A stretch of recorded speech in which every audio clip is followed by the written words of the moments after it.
अगर आपको 3D series याद हो, कैडमियम, टाइटेनियम, वेनेडियम, क्रोमियम और मैंगनीज, आयरन, कोबाल्ट, निकल, कॉपर, जिंक। इसे कौन सीरीज बोलते हैं? 3D series.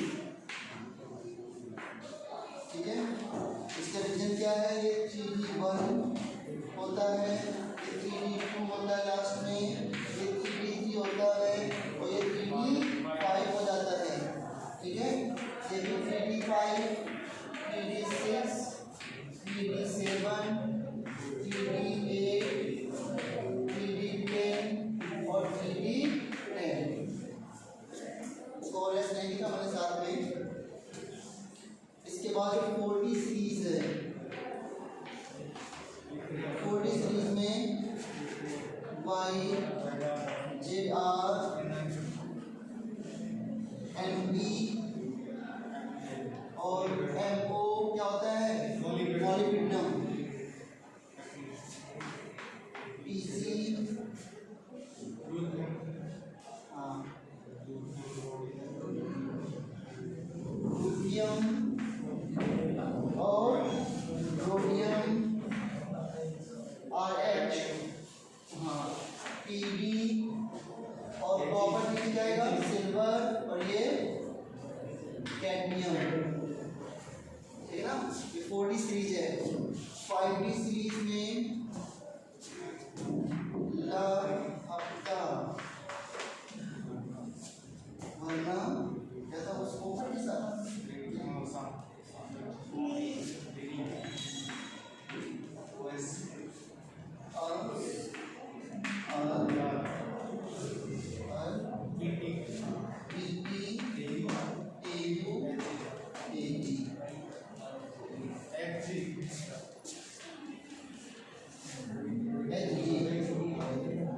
बात हो रही कुछ। और इसके बाद 5 के बाद 6D सीरीज है बच्चों।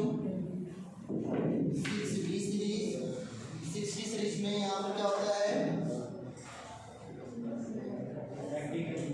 89, हाँ, एक्टिनियम। इसका एटॉमिक नंबर कितना होता है? 89। एटॉमिक नंबर इसका होता है 89 और इसका एटॉमिक नंबर कितना होता है? 57। इट्रियम का 39, स्कैंडियम का 21। 18 जोड़ना है ना, 21 पहले ना, तो 18 जोड़ दो दिया जाएगा, 18 जोड़ दो दिया जाएगा, 2 बार 18 और एक बार 32 जोड़ने के बाद नीचे के एटॉमिक नंबर आ जाएंगे।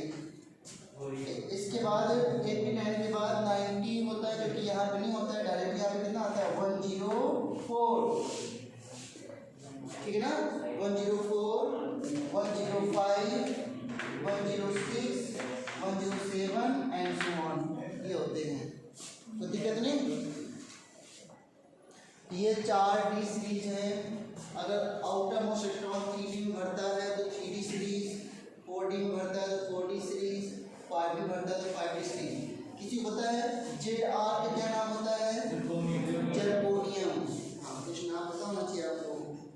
ठीक है, अगर पूरे D ब्लॉक पर जनरल इलेक्ट्रॉनिक कन्फिग्रेशन लिखना हो तो जनरल इलेक्ट्रॉनिक कन्फिग्रेशन क्या होगा? मत करो बात ना। जनरल इलेक्ट्रॉनिक कन्फिग्रेशन क्या होगा? n-1 D 1 to 10 और ns 1 और 2। हाँ, क्योंकि क्रोमियम और कॉपर में एक्सेप्शन है। क्रोमियम कॉपर में एक्सेप्शन है। कहाँ है क्रोमियम? ये। तो मॉलिब्डेनम और टंगस्टन में क्या एक्सेप्शन होगा? कॉपर में है, सिल्वर में है, गोल्ड में है, निकल तो नहीं, लेकिन पीबी में भी है एक्सेप्शन। ठीक है, हैफनियम ना, HF। हाँ, यहाँ पे 72, ये 39 के बाद 40 है, ये 39 के बाद एटॉमिक नंबर 40 है, यहाँ पे एटॉमिक नंबर 72 है। आपको 14 जोड़ देना है। ठीक है ना, तो इसके बाद 58, टोटल 14 एलिमेंट मिसिंग होंगे बीच में। 14 एलिमेंट को हटाने के बाद उसके आगे स्टार्ट कर देना है। तो 57 बस 58 से लेकर के 71 तक कितने एलिमेंट होंगे? 14 हो जाएगा। हाँ, उसके बाद इसमें आना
ठीक है ना?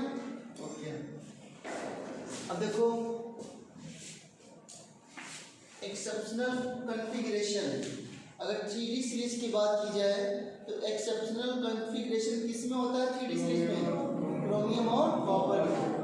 क्रोमियम का एटॉमिक नंबर 24 और इलेक्ट्रॉनिक कॉन्फ़िगरेशन होता है 3d5 4s1।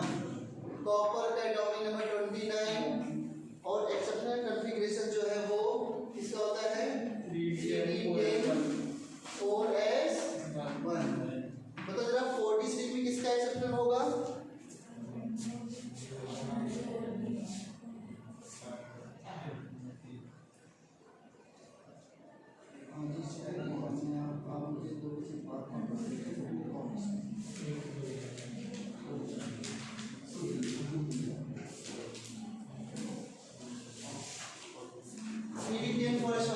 अच्छा बच्चों 4D सीरीज में किसमें होगा? तो क्रोमियम नीचे कौन है? मॉलिब्डेनम। तो मॉलिब्डेनम का इलेक्ट्रॉनिक कॉन्फ़िगरेशन क्या आएगा फिर? 45 5s1। और मॉलिब्डेनम के बाद और किसमें एक्टिव होगा? कॉपर। नीचे कौन है? सिल्वर। सिल्वर में क्या आएगा? 4010 5s1। और कौन होगा एक्सेप्शन में? पीडी भी होता है एक्सेप्शन में। हाँ देखो निकेल यहाँ पे एक्सेप्शन में नहीं है, बस पीडी में एक्सेप्शन होता है। ये एक्सेप्शन को ज़्यादा एक्सप्लेन भी नहीं कर सकते हैं। अच्छा बताओ निकेल का इलेक्ट्रॉनिक कॉन्फ़िगरेशन क्या होगा?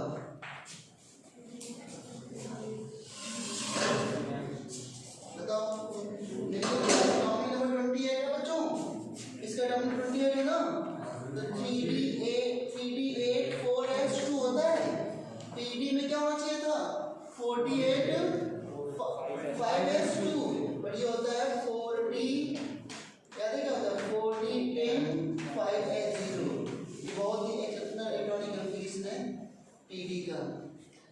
ठीक है ना?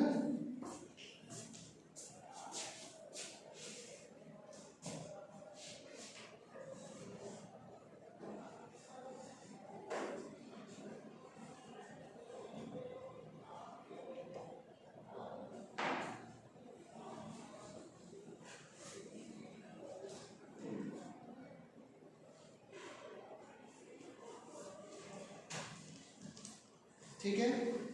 इसमें सेकेंड पेयर में ये भी होता है कॉन्फ़िगरेशन एक्सेप्शनल, ये वाला भी। इसमें 3d5 हो जाता है, तो कोई जरूरत नहीं याद रखने की। इतना केवल हमको ध्यान रखना, नॉलेज की बात अलग है, केवल हमको सारे इलेक्ट्रॉनिक कॉन्फ़िगरेशन 3D सीरीज पे ही कंसर्न करना है। ओनली किसमें कंसर्न करना है? केवल 3D सीरीज में। हाँ जिसमें पैटर्न है उसमें कोई दिक्कत नहीं। अब यहाँ पे सिल्वर का भी कॉन्फ़िगरेशन है और गोल्ड का भी जो है एक्सेप्शनल है। अगर सिल्वर का 4010 5s1 तो गोल्ड का क्या होगा फिर? 5d10 6s1। तो दिक्कत नहीं, ये हो जाएगा कन्फ्यूजन। चलो जल्दी से बताओ, इसमें जो ये ग्रुप कौन सा है? ग्रुप थर्ड है ना, और ये ग्रुप कौन सा होगा फिर 12 होगा, 11 और 10 होगा। ग्रुप 10 के एलिमेंट को क्या बोलते हैं बताओ जल्दी से।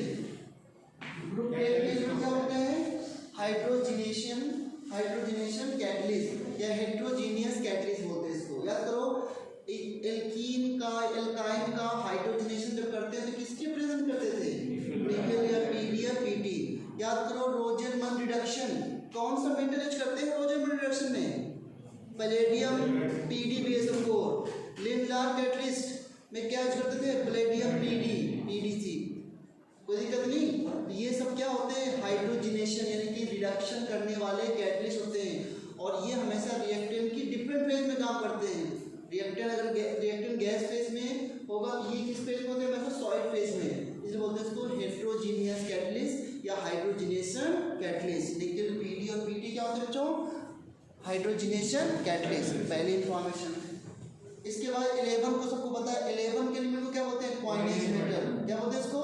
Coinage metal. और सभी के इलेक्ट्रॉनिक कन्फ्यूजन क्या होते हैं? एक्सेप्शनल। इस बार 12 में आ जाओ। 12 के ग्रुप को बोलते हैं सॉफ्ट मेटल। क्या बोलते हैं इसको? Soft metal. ये सॉफ्ट मेटल है और ये डी ब्लॉक एलिमेंट्स हैं, ठीक है ना? कोई दिक्कत नहीं। लिथियम क्या है? डी ब्लॉक एलिमेंट्स या F block elements? D block elements. Lithium और एक्टिनाइड दोनों डी ब्लॉक एलिमेंट्स हैं। लिथियनाइड सीरीज जिसे बोलते हैं तो लोग सोचते हैं कि लिथियम एफ ब्लॉक, ऐसा नहीं है। अब नेक्स्ट पॉइंट बहुत इंपॉर्टेंट है, आप अपने हिसाब से नोट लें, अब में से कुछ सब कुछ नहीं मिलेगा पीडीएफ में। नेक्स्ट पॉइंट ये है कि डी ब्लॉक एलिमेंट को ट्रांजिशन एलिमेंट क्यों कहते हैं? तो ट्रांजिशन एलिमेंट का क्या मतलब होता है? तो ट्रांजिशन एलिमेंट का सबसे बेस्ट डेफिनेशन ये है, those way have partially field D orbital. यही डेफिनेशन है केवल। क्या है? those elements which have partially filled d orbitals are called transition elements। क्या होते हैं?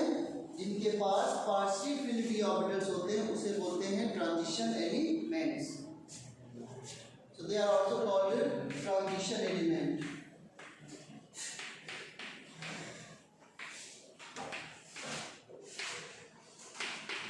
ठीक है? due to partially filled d orbital।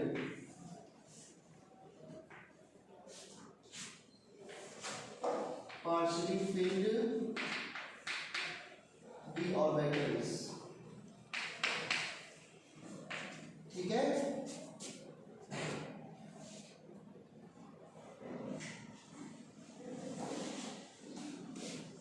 Okay.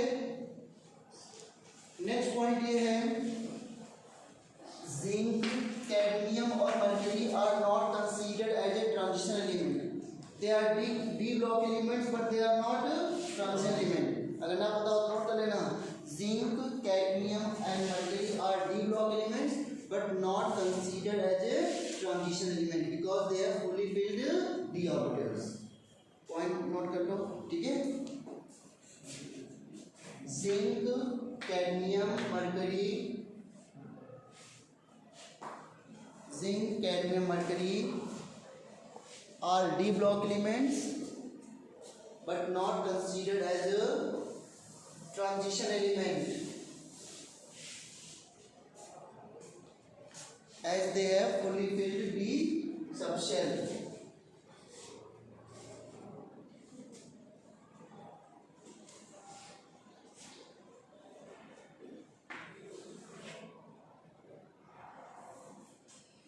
ठीक है? नेक्स्ट पॉइंट क्या है हमारा? देखो ये कह देते हैं कि जो कॉपर है, सिल्वर है और गोल्ड है, इनके भी तो डी भरे होते हैं। बोलते हैं ना 3D10 हो गया, ये 3D10, 4D10 और 5D10 और सबके लास्ट में क्या है? 4s1, इसके लास्ट में 5s1, इसके लास्ट में 6s1। तो इनके डी भरे बट इनको क्यों बोलते हैं ट्रांजिशन एलिमेंट? बिकॉज इनके केटायंस पार्शियली फिल्ड होते हैं इस वजह से। ठीक है? तो इसे कॉपर की अपनी स्टेट +2 हो सकती है, सिल्वर की अपनी स्टेट भी +2 हो सकती है बट ये अनस्टेबल होती है बट शो कर सकता है, और गोल्ड की तो +3 तक जाती है। कॉपर की भी +3 जा सकती है, ऐसी बात नहीं है बट ये इसकी इंपॉर्टेंट ऑक्सीजन स्टेट है। गोल्ड की +3। अगर कॉपर +2 की बात करूँ तो कितना बचेगा? 3D9 बचेगा। 3D9 4s0 बताओ, और 49 5s0 और 4 प्लस 3 क्या बचेगा 58 6s0। नहीं समझ आया? तो यहाँ पर पॉइंट ये है कि क्वेश्चन ऐसे पूछ लेते हैं कि copper silver and gold has fully filled d orbitals but they are transition elements. Why? Because इसका आंसर है because their cations have partially filled d orbitals, that's why they are called transition elements. Zinc की state केवल +2 ही होती है, only +2, ठीक है ना।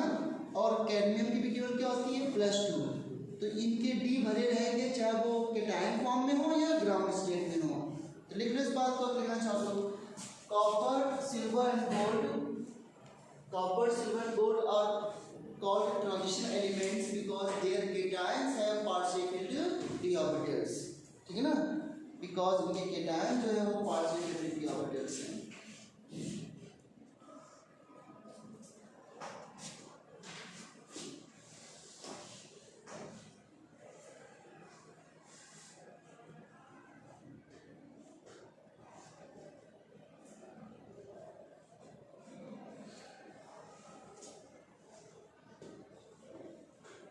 ठीक है ना।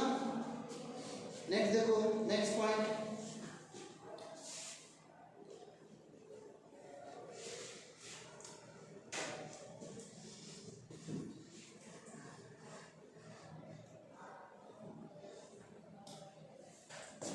लेथेनम, या इसे लेथेनम के आगे कितने एलिमेंट्स हैं?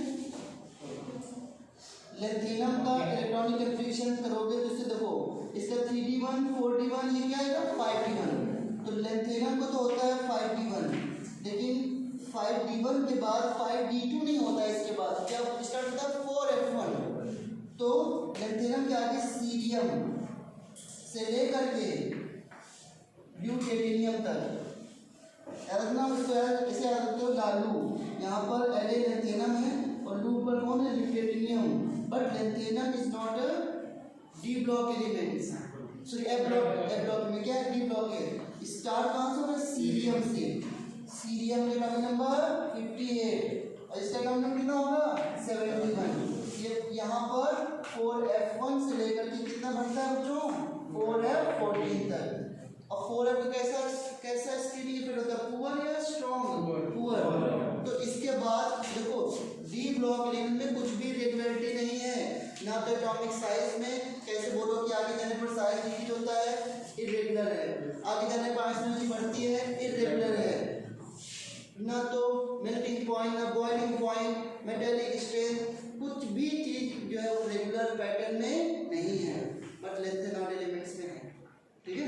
तो लेंथेनॉइड एलिमेंट्स क्या होता है कि सीरियम से लेकर के ड्यूटेरियम तक जाते हैं तो साइज आगे जाने पर इंक्रीज होता है डिक्रीज होता है।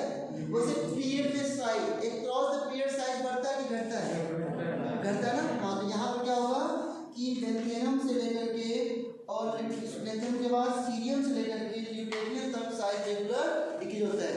लेंथेनम के बाद सीरियम का डिक्रीज हुआ, सीरियम के बाद कहाँ तक डिक्रीज हुआ ड्यूटेरियम तक। क्यों? क्योंकि इसके बाद 4f भर रहा है, 4f का कैसा शील्डिंग इफेक्ट होता है पुअर शील्डिंग इफेक्ट, तो फिर न्यूक्लियस का इफेक्टिव चार्ज बढ़ता रहता है। और ये जो साइज में डिक्रीज होता है वो ऑब्जर्वेबल है, इसको ऑब्जर्व किया जा सकता है क्योंकि f का पुअर शील्डिंग इफेक्ट है ना, तो इसलिए this is called lanthanoid contraction. ये बताओ मुझे जरा ध्यान से, लेंथेनम से ड्यूटेरियम तक क्या बोलेंगे हम लोग लेंथेनॉइड सीरीज, क्या बोलेंगे इसको लेंथेनॉइड सीरीज। और यहाँ पर there is a regular decrease in size from La to Lu, this is called lengthenoid contraction। आगे भी पढ़ेंगे थोड़ा बहुत, लेकिन अभी ब्रीफ में सब लोग जान लो कि कितना ही आना है। तो what is lengthenoid contraction define करना हो तो the regular decrease in size from LS बोलोगे, LS क्योंकि इसके बाद स्टार्ट ना from lengthenum to deuterium due to poor shielding of 4f electrons are called lanthanoid contraction. देखो ध्यान से, इसके बाद जब आप आओगे तो एक इलेक्ट्रॉन कहाँ फिल हो रहा है ईशांत, इसके बाद लेंथेनम के बाद जब 58 में आओगे तो एक इलेक्ट्रॉन कहाँ फिल हो रहा है 4f1 में। जो इलेक्ट्रॉन 4f में फिल हुआ है उसे न्यूक्लियस को पुअर शील्ड किया है स्ट्रॉन्ग पुअर, और और जब एक इलेक्ट्रॉन 4 में बढ़ेगा तो एक प्रोटॉन भी तो बढ़ेगा न्यूक्लियस में। तो जो इलेक्ट्रॉन बढ़ा उसने न्यूक्लियस को कोई कवर नहीं किया, तो प्रोटॉन का जो प्रोटॉन बढ़ा वो तो आउटर मोस्ट इलेक्ट्रॉन को खींचेगा ना अपनी तरफ। इसलिए जब Lx से C में आओगे तो साइज क्या हो जाएगा, डिक्रीज, और आगे आओगे तो और डिक्रीज होगा, और आगे तो और डिक्रीज होगा। तो regular decrease in size due to poor shielding of 4f electron is called lanthanide contraction. कभी कभी डिफाइन कर लोगे, बताओ what is lanthanide contraction. La to Lu, the regular decrease in size from La to Lu due to puअर shielding of 4f electrons. कितने lanthanide element होते हैं total, 14। इसके बाद ये कौन सी होगी, एक्टिनाइड सीरीज। यहाँ what is actinide contraction, the regular decrease size from actinium to 104 element 103। उसका इनके 101 102 इनके जो है साइंटिफिक नेम है या तो आईपीसी नेम है। तो वो याद है ना, 1 को क्या बोलते थे अन, 0 को निल और 4 को क्वाड, याद है मुझे। अगर 104 का नाम बोलना है तो अन निल क्वाडियम, 105 का नाम अन निल पैक्टियम, 106 का नाम एक्सियम। बस यहाँ पर 7 याद रखना, 7 को सेप्ट बोलते हैं और ऑर्गेनिक एलिमेंट्स में हेड बोलते हैं। तो 107 का नाम अन निल सेप्टियम। तो regular decrease size from actinide elements in actinide elements is called actinide contraction.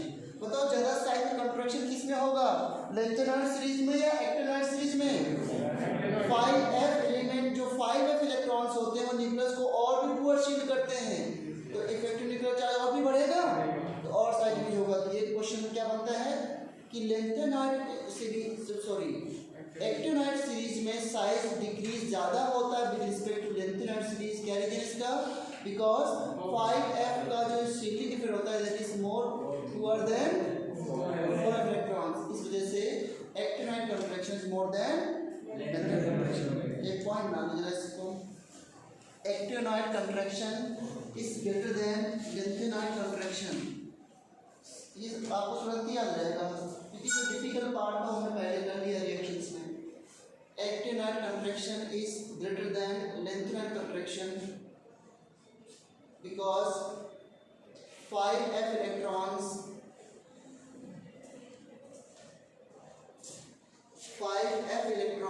has poor shielding effect than 4f electrons.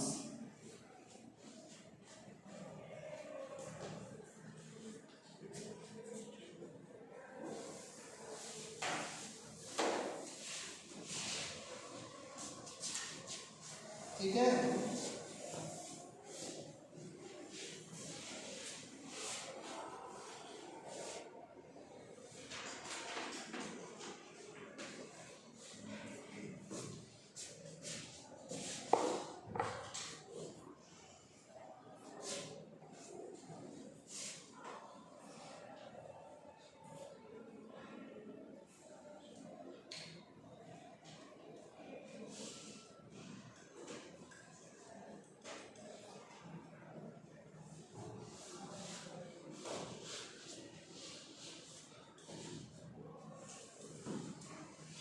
इसके बाद जो इम्पोर्टेंट है वो है ऑक्सीडेशन स्टेट। लिखना जरा ऑक्सीडेशन स्टेट में, दे show variable oxidation state. D block element show variable oxidation state.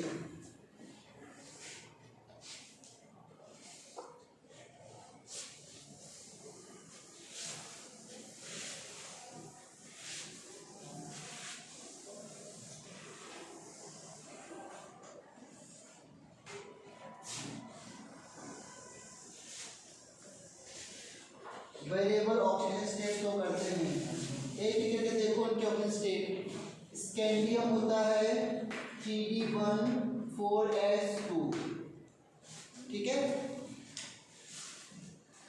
तो इनके ऑक्सीजन स्टेट होती है due to removal of s and d electron.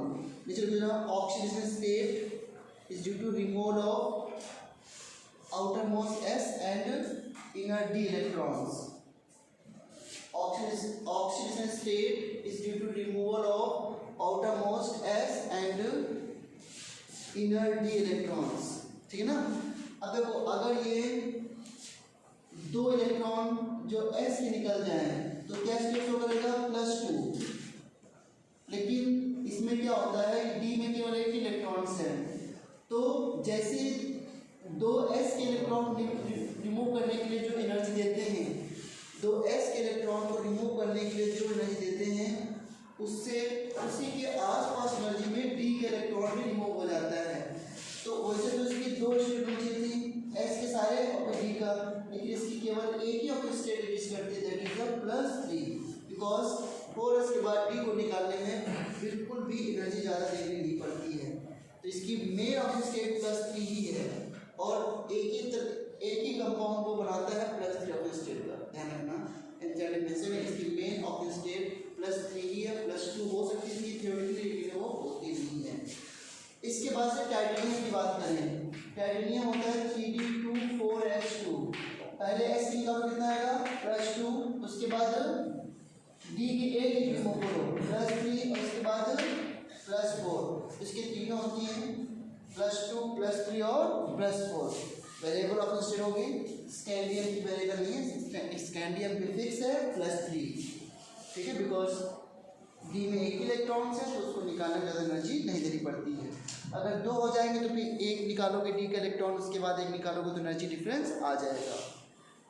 Vanadium क्या होगा 3d3 4h2, तो पहले किसके इलेक्ट्रॉन रिमूव होंगे 4s के, तो +2 हो गई, कहाँ तक जाएगी +5 तक, +2 +3 +4 +5, इसकी स्टेबल ऑफ स्टेट +5 होती है वेनेडियम पेंटॉक्साइड। ये कांटेक्ट जो प्रोसेस होता है ना, कांटेक्ट प्रोसेस होता है प्रिपरेशन ऑफ H2O4, जब 2SO2 की रिएक्शन O2 से कराते हैं टू फॉर्म SO3, SO2 को एयर के साथ ऑक्सीडाइज कर रहे हैं टू फॉर्म SO3, तो ये रिएक्शन वेनेडियम पेंटॉक्साइड कैटलिस्ट की प्रेजेंस में होती है, और फिर ये क्या है कि किस कांटेक्ट प्रोसेस के लिए होता है for the preparation of H2O4 in industry method. अब SO3 में क्या मिला दो आप वाटर मिलाओगे तो क्या मिल जाएगा आपको H2O4, ठीक है ना। H2O4 रिमेनिंग SO3 रिलेटेड बना देता है H2O7, इसका नाम क्या होता है ओलियम, तो कोई बात नहीं, तो मैं पढ़ा ले रहा हूँ। तो ये है क्रोमियम की स्टेट कहाँ से स्टार्ट होगी ना बताना, 3d1 3d5 4s1, कहाँ से स्टार्ट होगी है +1 से, +1 से और कहाँ तक जाएगी +6 तक। इसके बाद हम एक और निकालो तो +2 +3 +4 +5 और +6 तक। इसकी +6 स्टेट स्टेबल है, लेकिन इसकी हाईएस्ट ऑफ स्टेट होती है वो ऑक्सीडाइजिंग होती है, मतलब +6 में जब भी होता है तो act as a strong oxidising agent, वैसे लड़ने होती नहीं है। आपको पता है जब कोई एलिमेंट हाई स्टेट में होता है जरूरी ऑक्सीडाइजिंग एजेंट ही होता है, उसके बाद और अपने आप को ऑक्सीडाइज कर देता है क्या वो, हाँ। तो इसलिए आगे जाने पर जो हाईएस्ट ऑक्सीजन स्टेट होती है वो ऑक्सीडाइजिंग बन जाती है, ऐसा लैंग्वेज लिखी होती है, बट ये कॉमन सेंस है कि हाईएस्ट ऑक्सीजन स्टेट तो ऑक्सीडाइजिंग वैसे ही होती है ना। मैग्नीज कहाँ जाएगा +2 से लेकर के +7 तक जाएगा ना, +3 +4 +5 +7 +6 +7 ना, इसकी +6 स्टेबल है, इसकी +2 भी स्टेबल है, +7 इसकी ऑक्सीडाइजिंग है, टाइटेनियम में +4 कह सकते हो, +4 ना। मैग्नीज क्रोमियम ज़्यादा स्टेबल है, इंपॉर्टेंट। मैग्नीज क्रोमियम की +3 भी बड़ी स्टेबल होती है, तो बुक में तो ऐसे मेंशन होता है भाई इसकी +6 ऑक्सीडाइजिंग है और +3 स्टेबल है, ऐसे लिख देते हैं। इसकी +2 स्टेबल है, +7 ऑक्सीडाइजिंग है। बट पियोनोफोर देखो, पियोनोफोर कितना नेचुरल कंपाउंड है, कैसे एग्जिस्ट करता है, तो +7 भी स्टेबल है ना, तभी तो एग्जिस्ट करता है। आयरन की देखो, आयरन क्या है, इलेक्ट्रॉनिक कंडीशन क्या है 3d6 4s2, तो पहले 2 चले गए इसके, इसके बाद 1 चला गया और तो +3, उसके बाद हाफ फिट हो गया। यहाँ पर +2 के बाद +2 स्टेबल है, क्योंकि +2 के बाद क्या हो रहा है हाफ फिट। भाई Mn का क्या होता है 3d 5 4H2। तो पहले 2 इलेक्ट्रॉन ऐसे निकल गए तो हाफ फिल हो गया, तो +2 स्टेबल है ना काफ़ी। उसके बाद रिमूव करोगे तो जो है ये स्टेबल स्टेट नहीं होंगी, बट हाँ प्लस स्टेबल फिर 0 हो जाता है। यहाँ पर क्या है कि तीसरा इलेक्ट्रॉन निकलने के बाद ये हाफ फिल हो जाता है, तो इसके दोनों स्टेबल है। ऑल्दो ये +6 तक भी जा सकता है, बट इसकी हाईली अनस्टेबल स्टेट होती है +6, और +6 स्टेट हाईली स्टेबल होता है कि हाईली ऑक्सीडाइज हो जाए, क्यों ये तुरंत चाहेगा कि +6 से मैं लौट करके आ जाओ +2 +3 में, है ना। तो आयन यहाँ पे ज़्यादा करके हमको एक कोबाल्ट की मेन स्टेट यही है, निकल की भी मेन यही है +2 +3। कॉपर की मेन क्या है +1 और +2, और जिंक की केवल +2, ठीक है ना।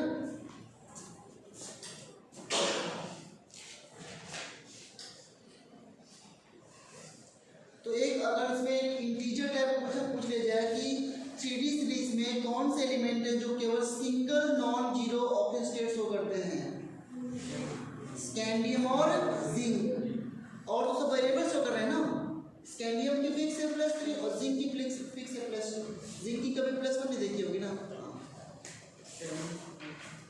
ठीक है बच्चों।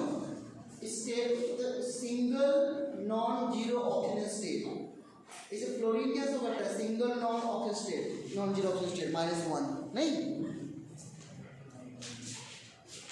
+6 को लिखना है आयन +6 होती है, but this is a highly oxidised,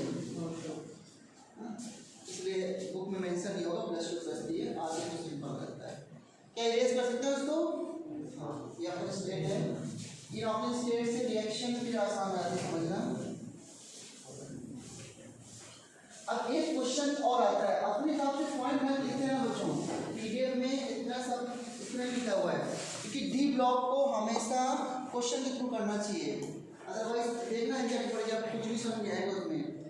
अब ये क्वेश्चन आता है कि फ्लोरीन और ऑक्सीजन, या ऐसे कह सकते हो कि डी ब्लॉक एलिमेंट अपनी हाईएस्ट ऑक्सीजन स्टेट फ्लोरीन और ऑक्सीजन के साथ ही क्यों शो करते हैं। इस पॉइंट पे लिख सकते हैं कि D block elements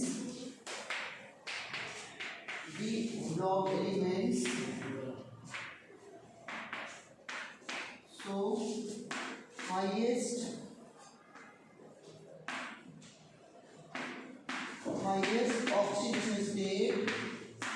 oxidation state with fluorine and oxygen only.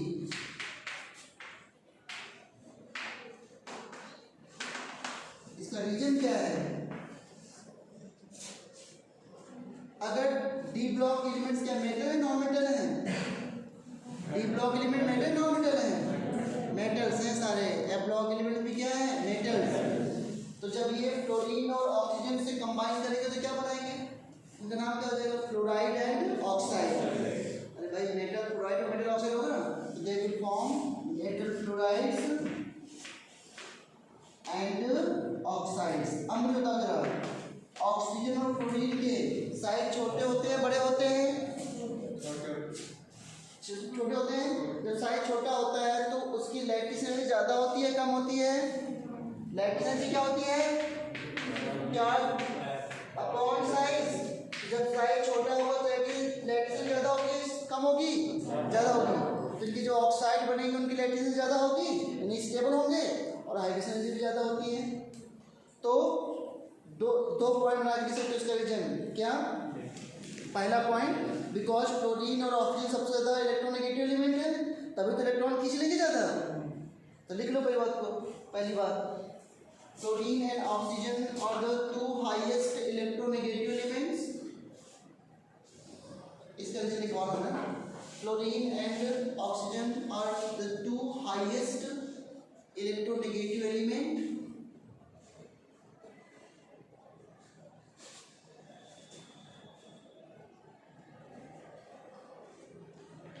Second point, they have high lattice and hydration enthalpy, मतलब इनके फ्लोराइड्स की एंड ऑक्सीडाइज की, they have high lattice and oxidation lattice and hydration enthalpy.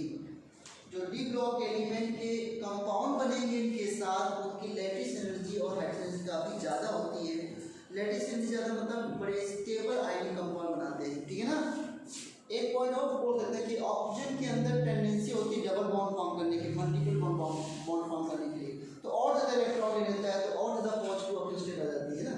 अब देखो KN4 है, Mn है, Mn KN4 में Mn की +7 कैसे आई, 4 ऑक्सीजन की वजह से आई ना, क्योंकि ऑक्सीजन ने क्या फॉर्म कर रखा है, डबल बॉन्ड। देखो MnO4 माइनस कैसा होता है, KN4 plus MnO4 minus, MnO4 minus कैसे होगा, Mn double bond O double bond O double bond O और O नेगेटिव। ये देखो तो यहाँ पर 3 डबल बॉन्ड हो गए, यहाँ -2 -2 -2, ये -1 जैसे कितनी आ जाएगी, +7। It has a strong tendency to form multiple bonds. That's why I was meant up to the answer. D block के एलिमेंट कैटलिस्ट की तरह क्यों बिहेव करते हैं, निकल कैटलिस्ट की तरह बिहेव नहीं करता हाइड्रोजनेशन में, पीडी करता है, पीटी करता है, वैनेडियम पेंटोक्साइड करता है। पता है कांटेक्ट प्रोसेस में प्लैटिनम मिल सकता है, प्लैटिनम में कितने कैटलिस्ट है, अभी डीकेन्स प्रोसेस देखा था उसमें कॉपर कैटलिस्ट था, है ना। इस तरीके से ये कैटलिस्ट की तरह क्यों बिहेव करते हैं, किसी कंपाउंड के किसी एलिमेंट की कैटलिस्ट तरह बिहेव करने की कंडीशन क्या होती है, कैटलिस्ट वही बिहेव कर सकता है जो सभी वेदर में मस्त रहता है। अब यहाँ मान लो कि यहाँ से 50 डिग्री टेम्परेचर से चला जाए, तो यहाँ से 50 डिग्री टेम्परेचर चला जाए, उस पर कोई फर्क ना पड़े, फिर सीधा वो -10 डिग्री पे आ जाए तभी फर्क ना पड़े, मतलब क्या वो कैटलिस्ट की तरह है सभी। तो डी ब्लॉक एलिमेंट के अंदर क्या टेंडेंसी होती है, they have ability to adopt multiple oxygen state. C catalyst की तरह कैटलिस्ट क्या करते हैं, they alter the path of the reaction, तो वो अगर रिएक्शन करवा रहे हैं तो उनकी ऑक्सीजन स्टेट चेंज होगी, जो ऑक्सीजन स्टेट चेंज हो रही है तो उस ऑक्सीजन में रह सकते हैं, ये देखना पड़ेगा। तो कैटलिस्ट के अंदर यही टेंडेंसी होती है कि वो +1 में भी खुश है, +2 में भी खुश है, +3 में भी खुश है। तो अगर वो हर ऑक्सीजन स्टेट में स्टेबल है तो फिर कैटलिस्ट में बिहेव कर सकता है। इस पॉइंट बना लो जल्दी से, they behave as a catalyst because they have ability to adopt multiple oxidation state. D block elements, हाँ डी ब्लॉक एलिमेंट्स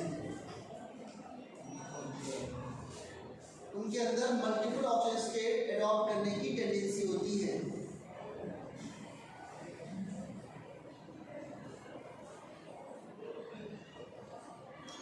अच्छा, कॉम्प्लेक्स फॉर्म करने में डी ब्लॉक एलिमेंट की क्यों यूज होते थे अधिकतर, उनके पास वैकेंट डी ऑर्बिटल होते हैं, हाईएस्ट ऑक्सीजन स्टेट शो करते हैं, तो लीगेंड को अटैक नहीं करेंगे, पोलराइजिंग पावर ज़्यादा होगा ना भाई। देखो जिसमें पॉजिटिव चार्ज ज़्यादा होगा तो ज़्यादा एनायन को अटैक नहीं करेगा, है ना, और साइज भी छोटा होता है, तो साइज छोटा होगा तो और स्ट्रॉन्ग बॉन्ड बनाएगा ना। तो देखो जरा नेक्स्ट पॉइंट में, they have strong tendency to form complex,